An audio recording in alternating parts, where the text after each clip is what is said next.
Animals can get themselves into precarious situations, and it sometimes takes a little help from a kind human to get them out.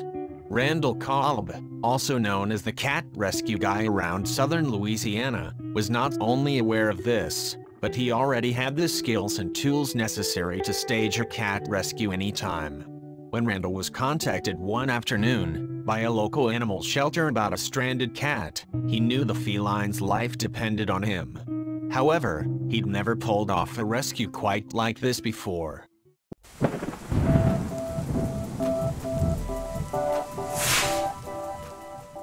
Randall Kolb called himself the cat rescue guy for a good reason. If ever a kitty was in trouble, he was armed with all the tools to help, and he always jumped at the opportunity to do so.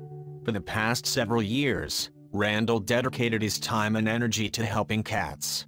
He'd usually find them in precarious situations around southern Louisiana, where he lived with his wife and his own cat, Qually.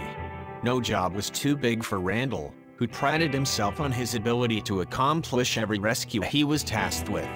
Then one afternoon, he received a message from a local animal shelter about a stranded cat, and it'd be unlike any rescue mission he'd attempted before. According to local animal shelter Carol's House, a passerby heard the faint cries of an animal while bird watching by the river, but they couldn't pinpoint its exact location. Although it wasn't Randall's typical type of rescue, the shelter didn't know who else to contact. Randall, accompanied by his wife, immediately gathered his gear and drove to the swamp. He never ventured into swampland before, but he was up for the challenge. He stood at the edge of the water and scanned the area. Sure enough, after several minutes of looking and listening intently, he thought he spotted the stranded creature perched on a tree stump. What the heck was it? While his wife watched from drier land, Randall changed into his rubber wading boots and headed into the murky water. Whenever it came to a rescue mission, Randall made sure he took every precaution. He knew Louisiana swamps were filled with alligators and snakes, so he brought a large stick with him to fend off any unwanted company. Luckily, Randall didn't see signs of any threatening predators, so he ventured into the brush undeterred. For a moment, he lost sight of the animal. He stopped walking and listened for its cries. Sure enough, he heard it again, crying softly. He quickly spotted it on a trunk directly ahead. It would take Randall a few minutes to maneuver his way over, but he knew the creature, whatever it was, would be safe.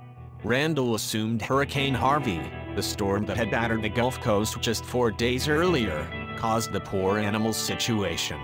It most likely climbed the tree when the ground was dry. Then, after the hurricane flooded the area, it had no way of getting back to land. That was when Randall confirmed exactly what the animal was, a cat. And he was scared. We'd frequently use catch poles to rescue small felines that had become stuck in trees, but he had to go about this particular rescue in a different way. Randall extended his hand slowly so the cat could sniff him. He needed the animal to know that he didn't pose a threat.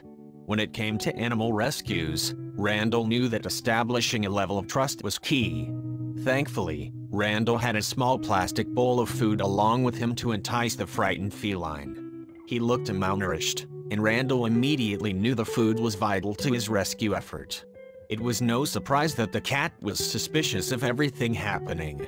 Still, in Randall's experience, no matter where an animal was stuck, whether it was in a swamp or high in a tree, food was always the best tactic to earn trust. After the cat seemed interested in the food, Randall placed the bowl into the back of the small carrying case that he was holding.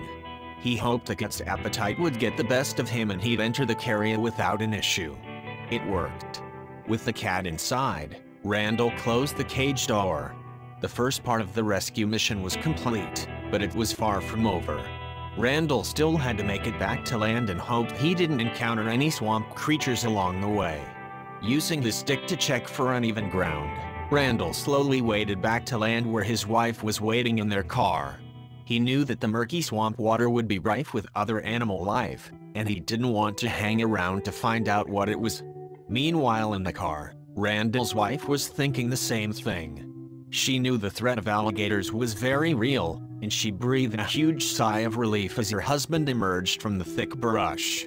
Once in the car, They rushed to the Kara's house animal shelter.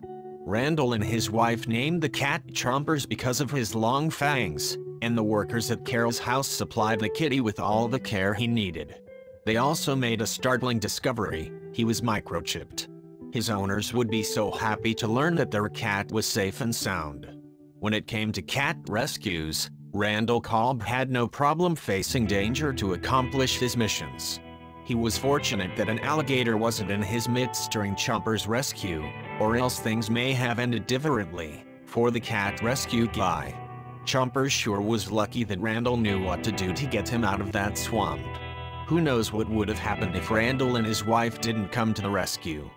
I hope you like this video, then please hit the subscribe button, and click on bell icon to never miss the video from our channel.